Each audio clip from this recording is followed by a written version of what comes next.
Only Australia can have one of the most interesting YCSs of the year. You guys smash the crap out of that subscribe button so you guys don't miss out more content. So YCS Sydney has come and gone, and we have a pretty interesting top cut here. Now we had 13 Draco Tail variants in top cut, 12 branded, 1 Majestus. Ugh. We also had 6 Vanquishal. Looks like we had 3 Radiant Typhoon. We had 2 Yummy, 2 Lunalight, 2 Malice, 2 White Forest, and a Memento Duelist and a DDD. Now in your top 8, you had, you guessed it, 3 branded Draco Tail, 2 Radiant Typhoon, 2 Vanquishal, and of course a single DDD Duelist. I think one of the most interesting things out of this event was just seeing DDD actually do its thing. If you've been paying attention to some of the regional data, it's kind of been popping up recently. You might have missed it, but DDD has actually been doing kind of decently well within the scope of the meta. I think it's probably one of the more interesting challengers that we've seen actually coming to light right now, and that's really, really awesome. Now, deck list time. We have Dominic's first place Radiant Typhoon list, and wow, we've come full circle, man. You know, very early list, we're showcasing Pot of Extravagance. You know, Extrav was a draw card that, you know, you sacrificed your extra deck for, but getting those 2 fresh cards just felt so valuable in the long game. And then everybody just cut it. You know, we were like, oh, where's Extrav gone over time? Well, we've actually kind of returned back to seeing this for the time being, which is kind of cool. We've also got the Noble Arm Shield Bearer. I don't know what it is, but like this list feels like it's kind of gone back in time where, you know, you're dusting off a lot of the old good cards that you had, and you're actually kind of seeing, you know, oh, hey, you know, there is some sort of value to this. And, you know, we talk about like going full circle in terms of, you know, changes within the meta, but I think that this one's a pretty big one. This and Extrav, both circulating, is interesting.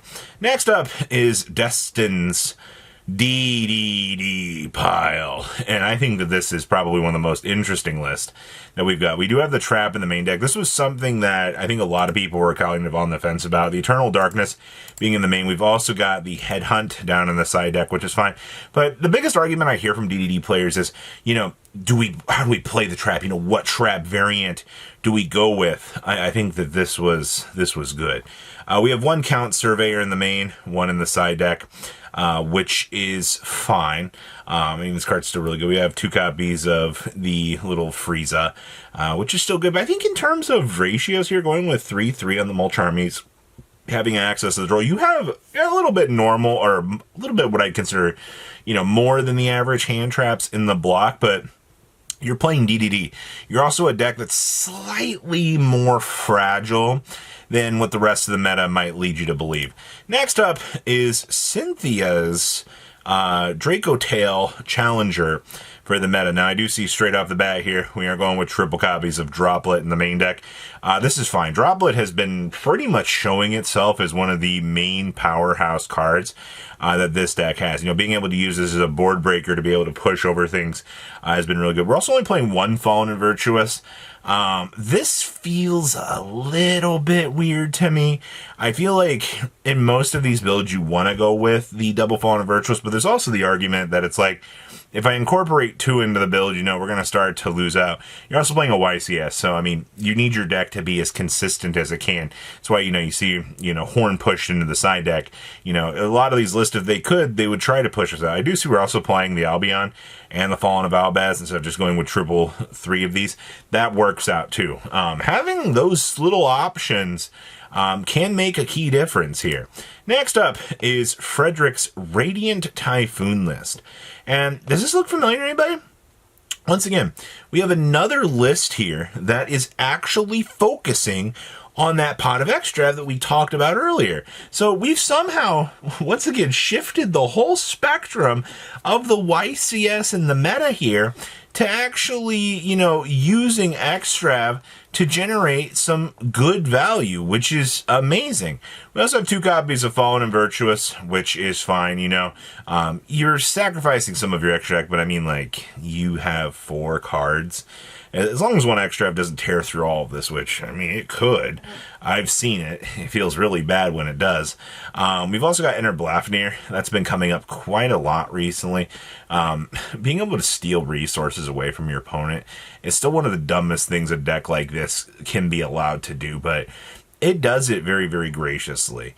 Next up is Yummy, and I think this is probably one of the coolest mock-up changes to the format. This list is actually playing the triple Goyo Defender with your payoff to actually make the Ashura King.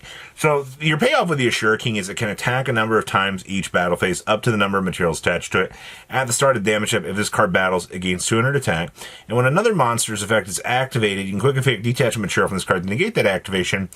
And if you do, destroy it. So how in the world we get into this? Well, Mr. Goyo Defender is just a tuner plus 1 or more non-tuners.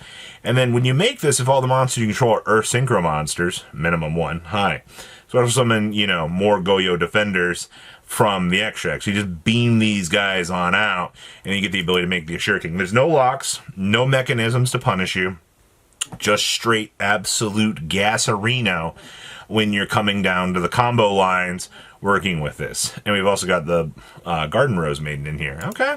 Next up is Bin's Yummy Fiendsmith list. Now this is quite the standard method that people were going with. We saw a lot of developments in the Fiendsmith stuff near the last turning point of this deck, at least in terms of the meta, because Fiendsmith's just going to give you a good board. You got 2 things you do with the Fiendsmith. You make, this, or you make this. Yeah, you don't make the Desiree anymore. I guess it depends on your variant. You gotta remember, this deck had to play through how many rounds of Swiss to accomplish, doing decently well, and there's a payoff to that. I see Assist Yummy has been coming up quite a lot in these lists. Am I surprised to say that? No. We're also side decking the additional field spell down here, which, does kind of matter. In hindsight, it's a very good card, and it does help you out, in a lot of the situations you might find yourself in needing. Interesting. Next up is Daniel's Vanquish Soul Challenger. Now, Vanquish Soul, first of all, this deck doesn't get really creative. Every Vanquish Soul list we look at, your good cards are limited to 1, You've got, I guess, how many Borger do you want to try to play within the scope of the meta is what it really comes down to. And I think we did pretty decently well. You get by with the 1. Still playing Shifter, obviously. Shifter feels just pretty bonkers good, man. If you actually do get the Shifter to go off, my God, you win some free games. I do see we've also got 2 Chaotic Elements in here. 2 Chaotic Elements with 1 case of Canine. I think is fine. We've been seeing a lot of back and forth in terms of, discussions for this, and I can understand either way, but outside of that, side deck looks good. If you're just looking for a stable deck to play within the meta, this is probably going to get you there. Next up is Lunalights with Benjamin, and this is another deck that doesn't get a lot of craziness. Okay, we're going with triple Fractal in the main deck, which is fine. It's usually going to be some sort of number of heavy polymerizations coming around in the main deck, and I don't hate this. Once again, this has been kind of our argument over time here has been how many heavy polys do we want to build into the deck, I'm obviously going to maximize on these. We got triple Foolish Burial Goods to do the Serenade Dance Dump, or, the Perfume, depending on how cheeky you're trying to get in terms of the pickup. I do see we've also got 2 Pankratops down here. Pankratops is a stupid good card, especially going second. I also see that we're playing M7 now. This is a pretty interesting new tech choice, I guess, to make. Well, whatever, man. This deck can do whatever it wants in terms of its little option trees, for sure. Next up is Ryan Price's Vanquish Soul Challenger. Once again, 1 heavy Borger. No, we went with 2 heavy Borger. Woo! Feeling spicy today, I see. Let's only play 2 Imperm in the main deck. No case for Canines, which is fine. We are going with ghost spells in some sort of capacity here, which I think is fine. We've also got dimensional barriers. Look, guys, a deck that can support dimensional barrier within the main deck. It's almost like this is an incredibly good option for this deck to be able to work with. What a strange concept. We've also got the Redrondo. We went with the C101 in here. We have Drolls in the side deck if we need to call them up, kind of control some of the options away from the opponent. But I think everything in here is not looking too bad in terms of, you know, how the meta is going and so forth. Also, we have Called by the Grave down here in the side deck. All right. Last list here is the Memento list. This is by, I believe, Tanzu. Going to be showcasing how Memento kind of works. I do see straight off the bat Geonator transfers are in here. Oh boy, the terror begins. Also going with triple super poly. We have a lot of good targets in here to be able to work with. I also do see we're playing the Zoroark. Remember, this is a Magicus monster plus a Fusion Synchro or a Link monster. Well, that's hilarious. All right, we have access to that. Actually can make that off of the Artemis monster, because, you know, this is just a level 4 lower spellcaster monster to make it. And, you know, dear old Anguish being a level 4 spellcaster. So, kind of an interesting little super poly target for you to make. Also see we're side decking the Trihorn Dragons card if need be. And we have access to Typhone. Yeah, I don't really think there's anything too spicy with this list, but it does showcase, you know, kind of what you want to be seeing within the scope of the meta. So please, leave a comment down below, tell me what you guys think. I'll see your beautiful faces back here in a day, guys. Patrons, thank you.